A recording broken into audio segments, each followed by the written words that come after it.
Hi everyone, my name is Dani Ferguson, and today I'm going to share with you my Bell's palsy story. So this happened in 2019. We are currently at December 31st of 2023.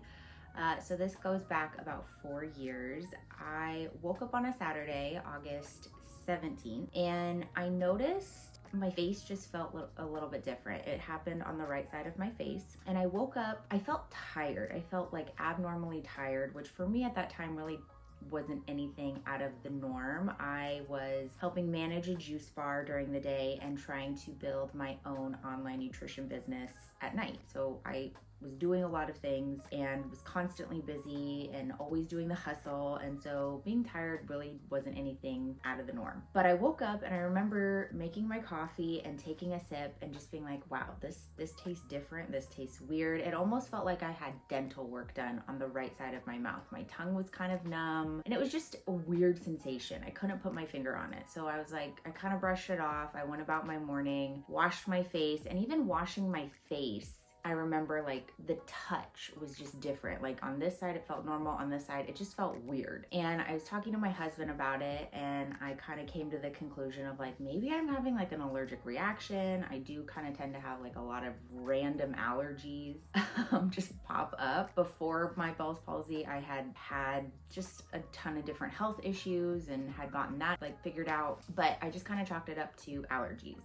And we were talking about what we wanted to do that day because it was a Saturday and we both had off work, and we were like, why don't we go for a hike? And in me, I was kind of like, I'm so tired. I don't know if I should go for a hike. But then I was also like, well, maybe getting outside will be good for me. But then I was telling him kind of how I was feeling, and I go, maybe I should stop at the pharmacy and grab some like Benadryl or something like that to see if this helps that sensation. And so we went in there, and I remember like pulling the rear view mirror down to put on some like chapstick or something. And I noticed my smile was a little off. Like it wasn't that complete smile that I had normally seen up until that point in my life. And we got to the pharmacy, and they had one of those like minute clinics there, and the nurse was actually there with her door open, and nobody was waiting and nobody was there. And so we talked to her, and she had me do these different facial exercises.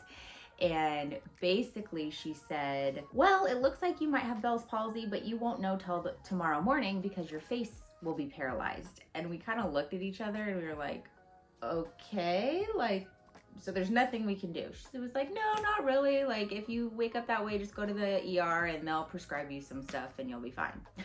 So we headed out and we started to go towards where we wanted to go hike, and just something in me was like, I can't do this. Like, I'm exhausted. I feel like I am dragging my body. So we didn't go on a hike. We went and grabbed some lunch. We went home, and I remember just laying on the couch the rest of the day. I was just so tired, and we kind of just like played that waiting game. Sunday morning came. I woke up, and the right side of my face was completely paralyzed. I couldn't smile, I couldn't blink, I couldn't drink out of a straw. Drinking out of a cup was even hard. Water would fall out of my mouth. Whatever I was drinking would fall out of my mouth. I couldn't chew, I couldn't move that part of my tongue. Like, it was all gone. And while it was scary, part of me just was like, okay, this is it. Like, this is happening. We have to address this. And that's kind of how I had approached all of my other health issues prior, is just, we're going to deal with this. I'm not going to like freak out and have a pity party. I am just one of those who's like, okay, this is the situation. We're going to move forward and we're going to figure it out, and everything's going to be okay. And part of that I chalk up to my faith, because I had this true peace that truly surpassed all understanding in that moment, because anyone else who woke up with the right side of their face completely paralyzed would probably have completely freaked out. I didn't. I just was like, okay, we need to go to the ER. We need to do this, blah, blah, blah. So we went to the ER. They did all of the like testing that they do, and it's pretty much just looking at you and having you do these facial exercises to make sure you're not having a stroke versus like Bell's palsy or Ramsay-Hunt syndrome. So he said, yep, it looks like you have Bell's palsy. I'm going to prescribe you an antiviral and a steroid. And I was like, okay, here we go. This is what we're going to do. And normally if you're new to me, I am the like crunchy, like what kind of salve can I rub on it? What kind of DIY, like crush up some garlic and olive oil and like slather it on there versus like the medication route. But this time I was like, I I think I need to do this. So I did that. And one thing that looking back on, and I'll probably do a whole video about like what I wish I would have known then that I know now, is I wish they would have put me on a longer round of steroids. And I can get into that in a longer video, but if I go into every nitty gritty detail, we will be here for like 5 hours. So I do wish they had me on steroids longer.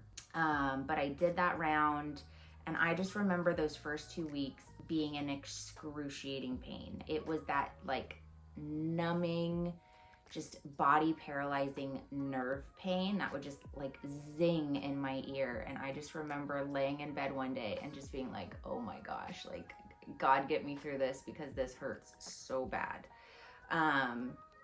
And I did a lot of other alternative medicine things to help. I remember I got a few IV drips in those first few weeks, which I felt helped a lot. And again, I can get into all of the like additional stuff in another video, but basically they told me I should see improvement within like, I think they said 10 days to 2 months. The range of just like what to expect with Bell's palsy and just the very like nonchalantness I felt from the medical side of things was kind of astounding based on somebody coming in and their face now being paralyzed. It was just kind of mind-blowing. But I kind of in my heart of hearts knew that this was gonna last a lot longer. And so I went about like my business. I did a lot of acupuncture, which I felt helped a lot. And days turned into weeks, which turned into months. And it took me a very long time to regain the movement in my face. Now, I don't say that to scare anybody, but I just say that for any of you who are dealing with this and you are finding that it's taking longer for you to recover, I am right in that boat with you. And I'm sure you can tell from this video that I still have residual side effects from my Bell's palsy. Now, does it get to me sometimes? Yeah, it does. There are some times where I see pictures of myself where I wasn't ready, or I have to take pictures a very certain way now in order to make sure my face looks somewhat normal to me and that I feel comfortable with. And if those pictures get taken just like candidly, it can really get to me. And I try not to look at those, but just know like I do feel things, and it does affect me some days more than others. And I am still dealing with residual side effects, but I am still exploring alternative ways to help bring my muscle movement back to 100%. And there are some new things that I want to try, but kind of getting back into my story is this happened in 2019, in August of 2019. And then the pandemic hit in March of 2020. And so a lot of the things like physical therapy and stuff kind of shut down for a little bit. And I was just kind of left to figure things out on my own, look at exercises and all of that kind of stuff on my own for a while. And really March, April, May is when I started to notice that a good amount of my movement was starting to come back. I felt like I could finally close my eye all of the way. I could start drinking through a straw again. My smile looked somewhat even if I just kind of like smiled without my teeth. So things were starting to improve. And then I believe in May of 2020, I started going to physical therapy with a Bell's palsy specialist that had actually gotten recommended to me from a family friend who also had Bell's palsy. And she helped me tremendously, especially with stretching. I find that the stretching was so much more beneficial than the exercises that I'm sure you look up on YouTube, or I'm sure like TikTok now and Instagram.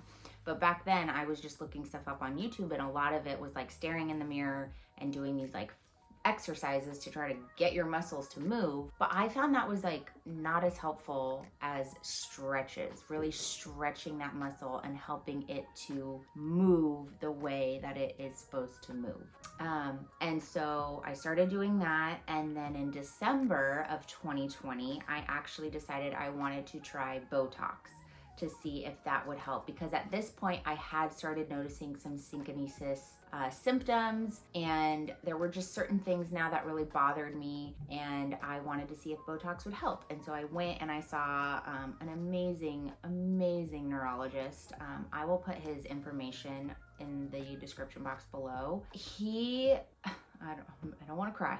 He just really just put my mind at ease, and I just felt so like seen and heard and understood. And now he's a specialist with this, so he sees so many patients with Bell's palsy, Ramsay Hunt, facial paralysis, so he has a true heart for this.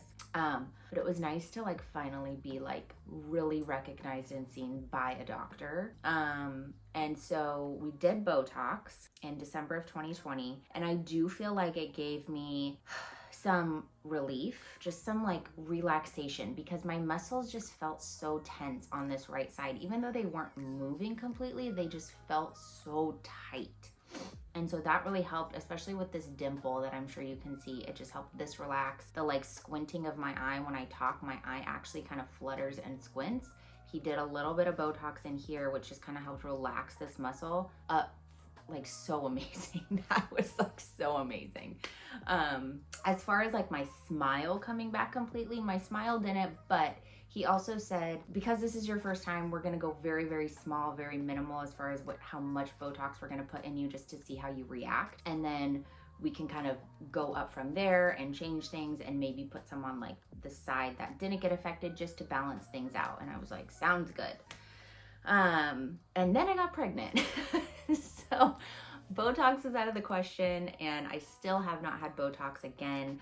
I do think about it. I am still breastfeeding right now, so I'm not going to do it obviously when that happens, but if I can fit in, and maybe there are some other things I would like to try before doing Botox, because I really would like, deep down, I truly feel like I can find something that is going to help bring back the muscles. And with all of like my training and certifications and everything that I know about just like cell health and recovery and rejuvenation and mitochondria, I do believe that I can heal. I got pregnant, and then I had a baby, and I'm a first-time mom. There's been a lot of stuff going on. And so my Bell's palsy, while I believe the Bell's palsy is gone, now I just have the residual side effects of my muscles not working for that long of a period. I mean, it was a good solid 6 months that my muscles really did not work on that side of my face. And so these muscles had to compensate, and then these muscles kind of came back a little bit wonky. And I do have synkinesis, which if you don't know what that is, it's just your muscles fire in a different pattern now, and can like cause things like while you talk, your eye squints, or when you smile, your eye closes, or when you eat, your eye closes, or there's a lot of different things that can happen. But I am still on the hunt, and I am still looking for ways to help bring my smile back. So I'm gonna do my normal like happy smile, and you'll see kind of like the different symmetries. I feel like I'm pretty darn close. But okay, so here's my smile right now. So the big thing that really bothers me is I have a very expressive forehead. So obviously you see all of the wrinkles here and none of the wrinkles here. That drives me absolutely bonkers, and I'm trying to just like relax this side. But that is one thing that really bugs me. I have this dimple right here now. This muscle right here that kind of, I forget what it's called, but it kind of like pulls and goes down all the way into the platysma. This is the tightest part. And I do believe if I were a lot better at just massaging this and like really helping to stretch this muscle, because it feels so tight all the time, I feel like that would help improve this. But I will say this is one thing that I loved what the Botox did, because it just like smoothed that out real nicely. And then my eye does squint a little, so my eyes are not perfectly open wide. And then this, like, it's so close, you guys. When I look in the mirror, I'm like, oh, can you just do like this? Like just a little, like tuck right there. So we're close. And I'm so blessed that I'm surrounded by family and friends who have been always so supportive and just loved on me and supported me and just really helped me through this tough time, because it is hard. I feel like I put on a very brave face, like outwardly. There were a lot of days where it was just really hard, and it still can get really hard, because especially now that I have a baby, I want to be the best version of myself for him. And not saying that my face has to be symmetrical to do that, but I don't know. The mind is like a funny thing, and it can really get the best of me some days, but that's honestly where my faith really comes into play. And I know that when I am not as diligent with my prayer time and devotional time, the devil definitely sets in. And that is one thing moving into 2024 that I really want to make sure that I like have this steadfast faith, so that evil voice in the back of my head can just stay with 2023. So yeah, that's kind of what happened. Obviously, I'm still working on just residual side effects, When I was pregnant though, I get this question a lot. I did not have a recurrence of my Bell's palsy. I know that can happen for some people, or they can experience Bell's palsy for the first time during pregnancy. I did not have that happen. I did spend a lot of time healing my body and making sure my body was ready for pregnancy, which I do want to do a whole video on that, just making sure like I could handle the stress. I was reducing my inflammation and my just like overall toxin burden and load so that my body didn't have this reaction.